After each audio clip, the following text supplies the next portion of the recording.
Hello there, this is Elena in my channel Enough. Today we will talk about some exciting things like life in Russia isn't a Doomsday movie or a book. We will talk about why Russians don't look up, and Hunger Games, 4 Weddings and a Funeral, and some other movies like The Handmaid's Tale, and how it looks like in Russia and why I'm comparing life in Russia to those movies. We'll talk about 40 weddings and funerals and many other things. I'm Elena. I'm former assistant professor from several Russian universities, and at the same time I used to work in a big factories in Russia. And in the past I'm economist, and now I'm a writer, traveler, blogger, and an expert on Russian-Ukrainian relationships since 2013 and Russian aggression in Ukraine 2014-2022. Welcome to my channel, and let's dive into it. So, this is first car of Putin, Zaporozhets, stuck in the mud, and that's how life in Russia look like. Not everywhere, of course. Yeah, it's not downtown Moscow, but pretty much. It is horrifying how much life in Russia looks like 1984. Welcome to 1984 of George Orwell, or I would say, you probably read the book already, and truth to be told, I couldn't read this book for a long time. I was starting it, and I just couldn't continue. Why? Because I was born in USSR, and I lived in USSR and in Russia, and it was too much reminding me the real life of Soviet people. Not necessarily always my own life, because I lived mostly after 70s and through perestroika and so on, but I just felt sick to my stomach. I couldn't finish it for a long time. Eventually I did, and it's amazing how much it is like a real life. And just not to be not to say any empty words, this is what Russian propagandists are saying right now. You will see the Tigran Kesayan, which is he's a husband of Margarita Simonyan from RT, from Russia Today, and the channel is NTV, and there is a special channel, Russian Media Monitor, who translated it for you into English. Одну добавочку сделать. Есть две догмы, как мне кажется. Ну, догмы постулата. Ни в одной войне не может быть поражения у ядерной державы.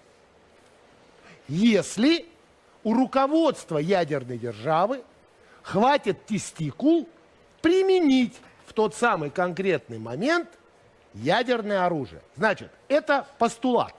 Ядерная держава, особенно такая, как Россия, обладающая триадой, проиграть не может априори. Или проиграет весь мир. Ну, будем реалистами. Второй момент. Почему я говорю, что вот это создание прецедента, не знаю, там случайно калибр сбился или кинжал с курса и нет острова Джерси. Я не знаю, что должно быть. Тут где меньше людей и больше коз. Я говорю о другом. Как вариант. Я говорю о другом. О том, что миром, это тоже догма, правят бабки. So, this, I don't know how to call him an idiot, is thinking that only Russia has nuclear weapons. If Russia will use nuclear weapons of any kind, even without using nuclear weapons, NATO countries and United States could just wipe out all the major cities in Russia, just elementary. They wouldn't even have to do it nuclear way. And if it would be nuclear way, it would be doomsday for everybody.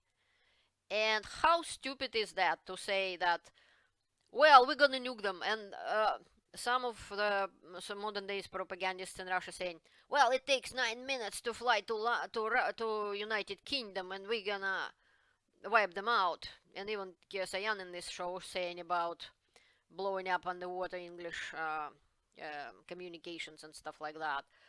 How stupid is that? Okay, the response will be swift, and few minutes later you will be gone as well. What a victory! Just hug him and cry. Really? This is 1984. The way the war is peace, and so on. And I haven't lived until now in that kind of amount of propaganda. In my time, at least, it was more moderate, and USSR already was settled down a little bit and stopped shaking nuclear weapons. It wasn't a Khrushchev time or anything, or God forbid, Stalin times.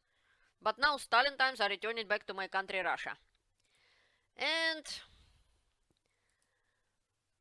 we are in 1984, basically, already.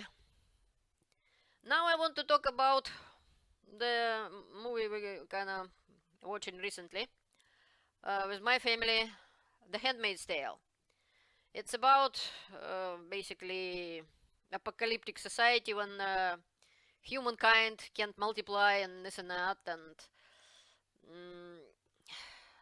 basically in some sort of a made-up country on the territory of nowadays United States, they basically grabbed women and made them slaves and choose some of them who is fertile and can make children, which many people and women apparently can't, and enslaved them and using them as a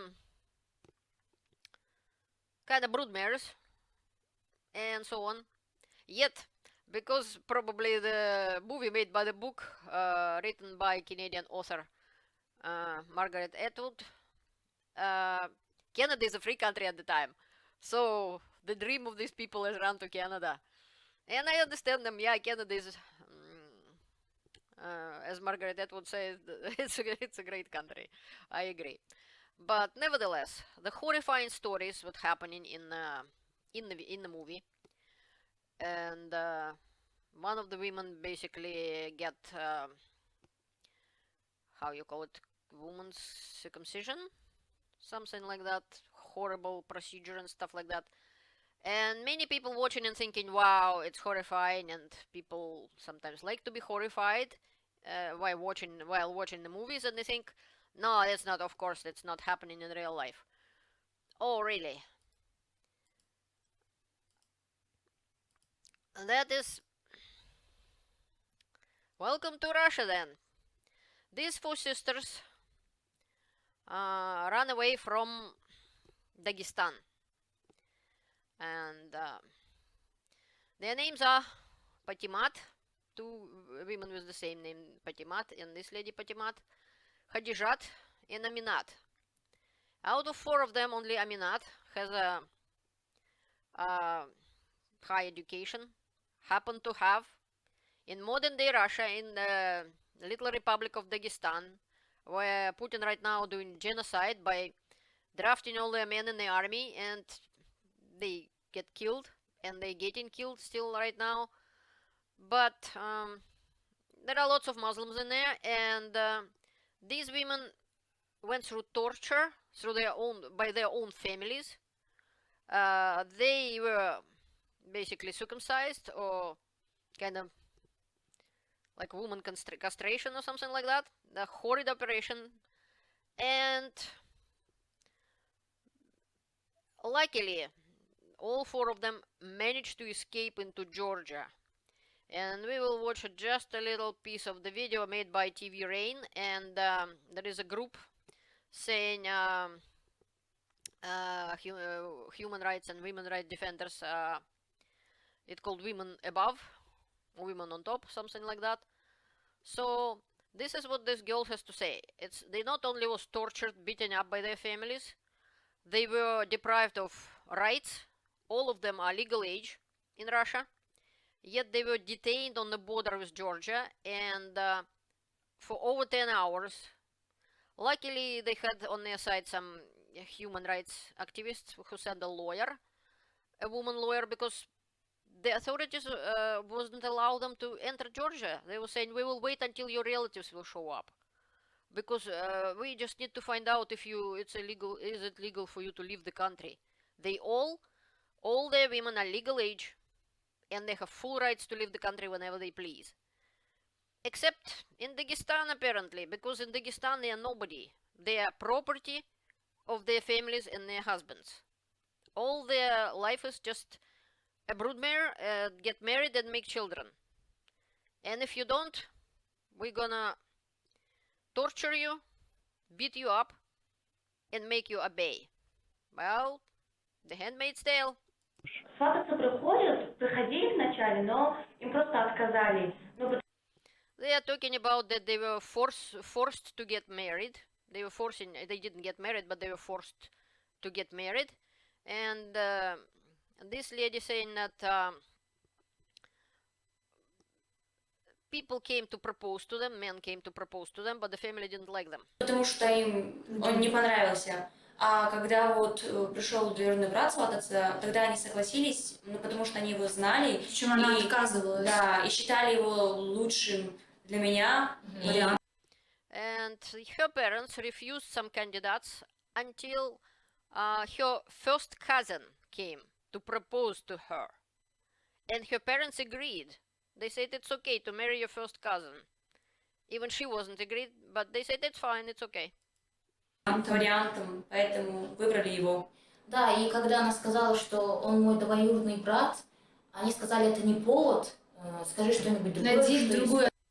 That lady also, pretty much, she's saying that her parents also wanted her to marry first cousin. And they said it's okay, it's not the reason to refuse him.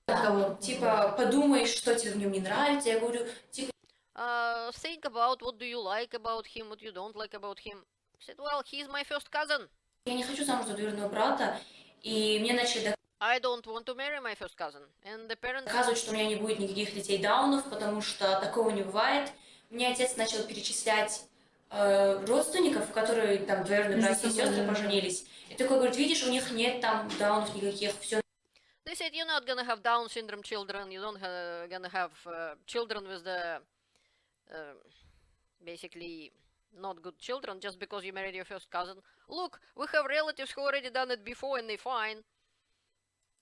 Нормально. Я говорю, это не в плане из-за даунов, а именно просто я не хочу за двоюродного брата. She said it's not because I may have children with Down syndrome or something, health problems.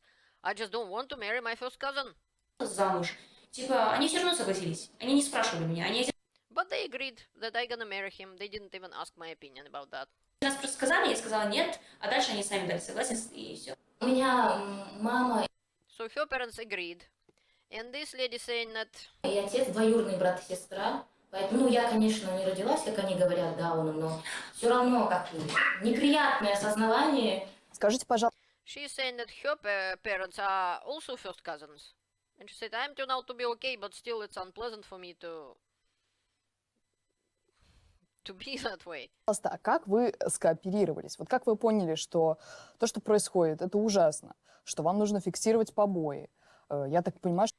That lady asking them how did they decided to run away altogether, and they collected some information, and they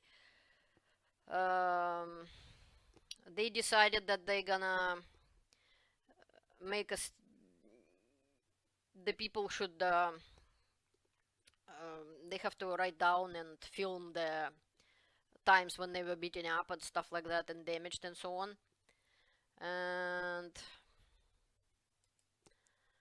this is where they're from, near Kizlyar, Dagestan. No, it's Hajamalhi, the place it's called. It's not too far from Makhachkala, the capital of Dagestan, and so on. So the lady, most of them except for one, was forbidden to study, and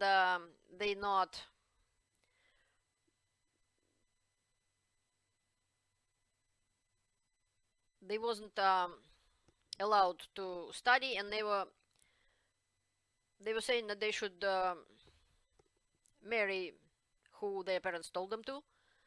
And this is they were sitting about several hours detained, and finally they get the glasses with water from the tap before they had to go to the men's toilet and drink out of the tap without even glass. Время нас задерживают, Мы сбежали из дома 3 месяца назад. Мы сбежали от того, что нас избивали. She said they ran away 3 months ago from home. They ran away because they were beaten up Выдавали насильно замуж. И мы сбежали ради свободы. and they forced to get married. They ran away because they wanted freedom and they wanted to be in control of their life. Ради каких-то человеческих прав. Мы хотели просто уйти Жить от них отдельно подальше от и них. жить. Просто жить. We just wanted to live, she said. We want to have rights, human rights, we want to live. Мне бы очень хотелось, чтобы именно девушки открыли свои глаза и поняли, что они могут выбраться. Даже если She is saying that I want that women, young ladies, open their eyes and understand that they can run away too. They can be in control of their life. у нас это не получилось. Пускай они делают хоть что-то, пускай они идут против этой They should do something. They should go against the system. системы. Мы пошли против этой системы. Мы ни We went against that system. о чем не жалеем, даже если нас убьют. We're not regretting anything, even if we get killed. Мы ни о чем не жалеем. We don't regret anything, she's saying. It was before they actually entered Georgia. And before that happened, the authorities notified their relatives, and some of them came to pick them up to the Georgian border, Russia-Georgian border. Yet, luckily, the lady lawyer helped them, and there was a big attention attracted to these women in Russia, and media and a lawyer and so on. That is why they managed to escape into Georgia and survive. If not for that, they would have been returned to their families, and most likely some of them would be tortured, beat up, and maybe killed. And worst of all, some of them, one has a more or less decent father who kind of agreed that she studied and everything, but her mother was so much into that traditions, religion, and this and that she was the one who was insisting on torture her and so other stuff. So this is what real life Handmaid's Tale look like in Russia. And yes, I know some Russian trolls right now started to tell me that Dagestan isn't Russians, they Dagestanians, this is fascism. They are in Russia, in Russian Federation. They are citizens of Russia, legal age citizens. This is how they treat it. So, next movie is Don't Look Up. This is also kinda supposed to be a satire on the world when a comet is coming to destroy the planet, and many people so brainwashed they don't even want to look up to find out anything. This is so much like Russia. I keep running into Russian trolls and Russian people who doesn't even believe that Ukraine is an independent country and they have rights to live how they want. Some of them for a long time didn't believe that there is a war in there, and some of them don't now. They thinking it's a special operation and Russia is liberating somebody. Bunch of them going to war right now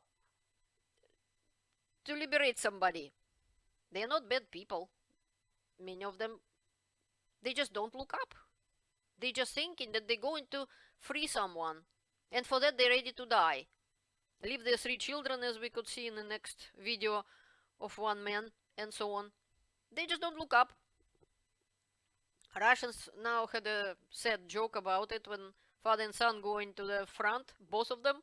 And actually it isn't a joke, I just seen an article from Volgograd region when father enlisted together with his son, and they are going together to the front, so it's not even funny.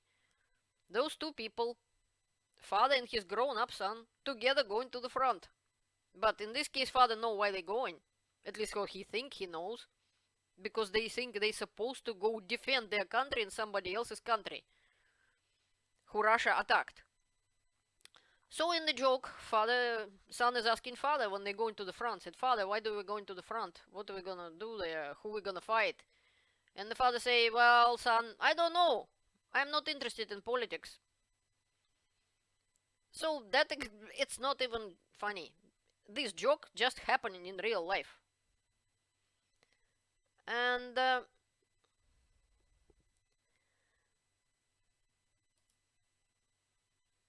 talking about for wedding and a funeral.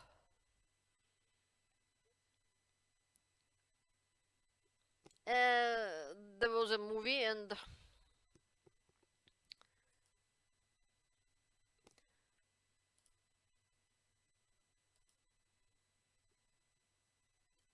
Now I think there is even remake of some sort. This one was with Andy McDowell and Hugh Grant. Many people like it.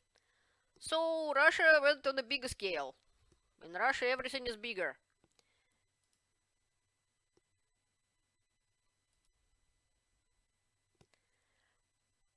This video also from TV channel Rain saying about weddings by the recruiting order, the paper of recruiting. How Russian women getting speedy weddings. When they getting married with guys who just mobilized in Russian army. So they kind of within hours they getting married because so the guys could go to the front knowing he has a wife at home. And for the wife have legal rights to at least claim some money for her dead husband, which most likely, if he dies, I mean, and so on. So this is gonna be like 40 weddings and funerals at the same time, because in some Russian regions, people get married by like 50 people at a time. When the men saying, when they saying, would you, men, take these women as your wives? And everybody said, yeah. Oops, you're married now. Слезы вовсе не счастье, а медовый месяц в военной части. The lady is saying that the tears, if you can see on the eyes of some people during their wedding in this time, it's not tears of joy. And they getting married right in the military headquarters sometimes and so on. Такой в России выдался свадебный бум сезона осень 2022. Fall 2022. Wedding boom of the season. О красивых симметричных датах можно забыть. Спасибо, что расписали день в день. You can forget to choosing your own date of the wedding. Be thankful that they let you get married in one day. You don't have to wait. Благословленные Москальковы сотни пар по всем регионам России после заветных «да» вынуждены расстаться. Many couples, exactly in the day when they just get married, have to be separated, and the husband is going to the war in Ukraine. Женихи отправляются на учения, а затем в Украину. Or they going for some sort of a training, which we now know from many witnesses how that training is going. Some of them ended up within a few days right on the front lines, in the front. Not even somewhere in far away from the battlefield, but no, they ended up as a cannon fodder right in the trenches. Без 2 недель танкисты, стрелки и снайперы под чутким вниманием федеральных телекамер убеждают своих, теперь уже жен, в том, что обязательно вернутся. Under the lenses of cameras, new husbands telling their wives that they definitely will come back, they will survive, and so on. So this is one of the couples.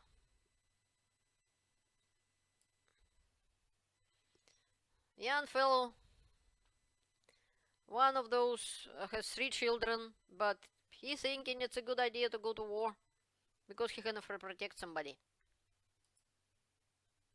That lady's husband also just went. То есть я действительно вот на одних успокоительных. Я просыпаюсь. She is saying that she is just taking some tranquilizers and stuff like that. Ситуация, он всегда объясняет, я оружие в руках не держал. My husband is saying that he never even held the weapon in his hands before. Только вот действительно его видел на картинках. I only saw it on the pictures. Или там у кого-то из военных. Как Or from some military guys. говорит мой муж, если, говорит, меня отправят, вот честно, я даже не смогу убить человека. As my husband is saying, if I will be sent to the front, I can't kill a person. I can't kill a man. Не то, что там мне скажут, что это враг. Я его не смогу убить. Ну, Even I will be told this is my enemy, I can't kill him. не смогу, потому что у меня не поднимется рука. Я либо, скорее всего, себя, либо я не знаю, что делать. Говорит, я даже боюсь представлять эту ситуацию. He is saying I'm even afraid to imagine this kind of situation because I know I can't kill a man. Like I either gonna kill myself or die, or I don't know. I am afraid to even imagine that kind of situation. Потому что это такой же человек, он говорит, это, возможно, даже такой же, как и я. He is thinking on the other side is also a person just like me. Которого вот так же призвали, и он не знает, что ему делать. He also may be drafted and he doesn't know what to do, just like me. Да, и он говорит, это очень страшно. He is saying it's very scary. Это вот, я, говорит, просто засыпаю, и им снятся сны, там, я поддерживаю. So anyways, будет между собой. Жалко. Конечно, прощаться неохота. of course he doesn't want to go to the front. Что это? Детей не будешь видеть. I won't see my children. Ну, долг есть долг. But duty is duty. Нам надо защитить свою страну, свою семью, чтобы у них было будущее. We need to defend our country and our family, for our family has a future. Nobody attacked Russia.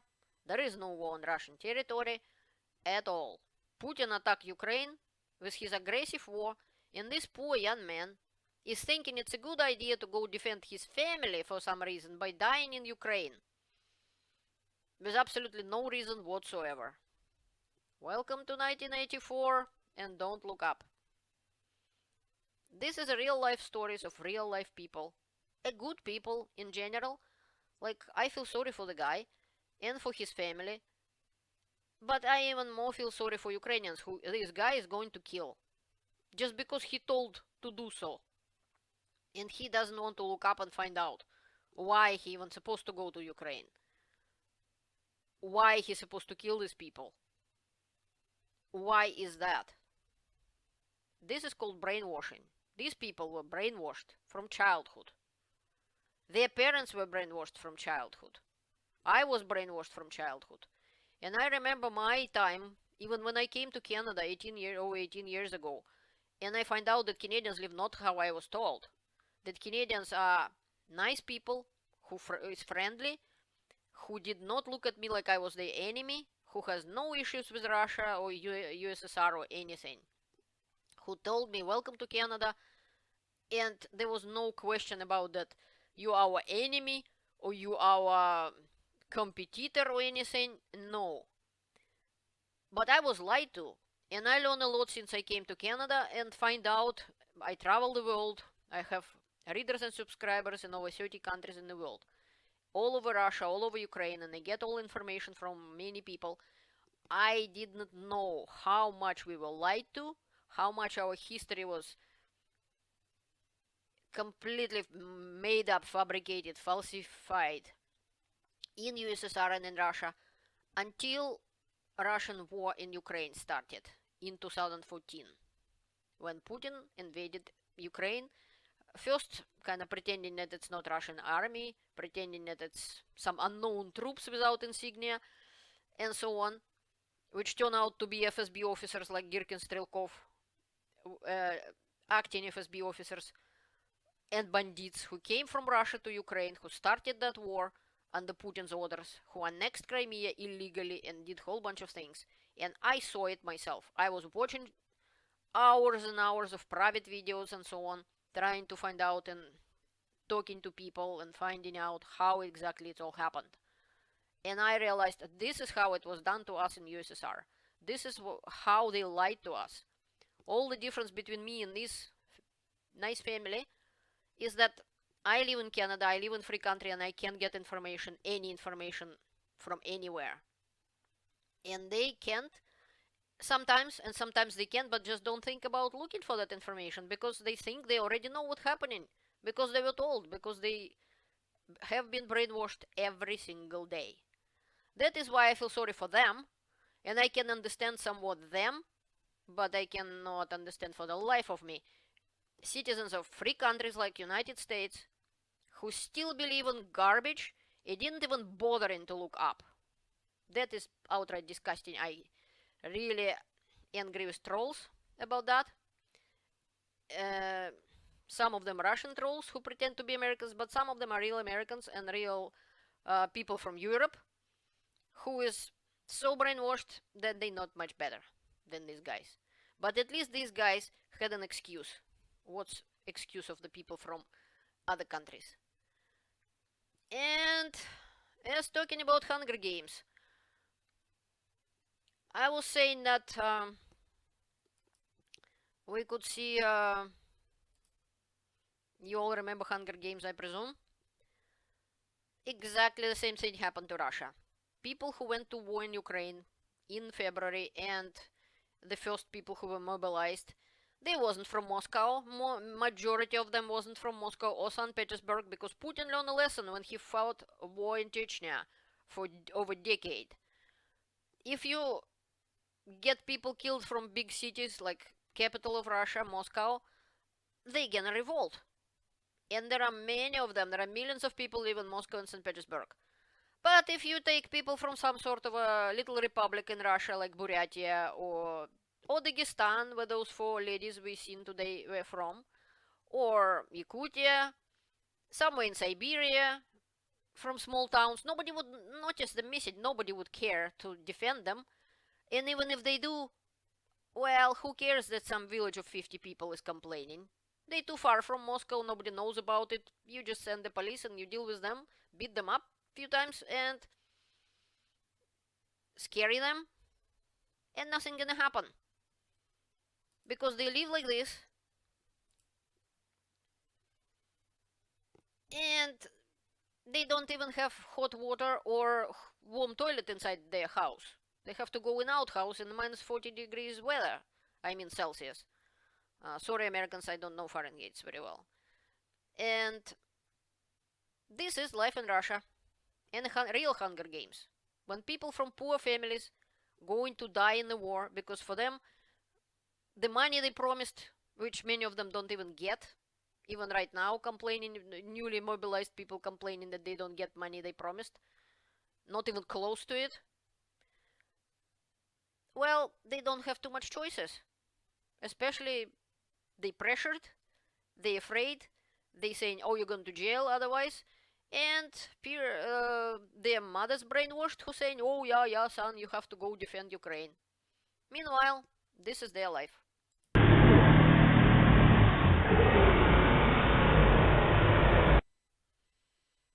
And they're going backwards. So Russia is a backwards country with a very poor economy, with many places in Russia and schools without central heating. They have to use wood stoves, and their toilets is outside. And I lived in Siberia. The temperature minus 43 Celsius, wasn't supposed to go to school because it's too cold. But people have, our parents would have to go to work.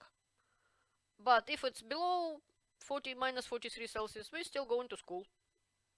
And sometimes it's so cold you have to sit in winter jackets and gloves and everything in school or in university. And it was 1 million people city where I lived when I went to university. We sometimes have to sit in all full gear, winter boots, winter clothes on the lectures in university. Yeah, there is heating, but it's huge room and it's cold. It's just cold. And many apartments are cold and so on. And this is not a wartime. At the time it was just normal life in Russia. So, welcome to Hunger Games. 4 weddings and the funerals. Well, 40 weddings and the funerals. And The Handmaid's Tale. And Don't Look Up. If you don't, you will live like in Russia. Welcome to 1984. I sure hope your life is better than this. And I sure hope life in Russia will be better than this. And definitely life in Ukraine will be better than this. Please help Ukraine. Even the victory of Ukraine in the battlefield will bring the end to Putin's bloody regime. And then Russians would at least have a chance for the better life. So, glory to Ukraine. Thank you for your attention. And have a great day.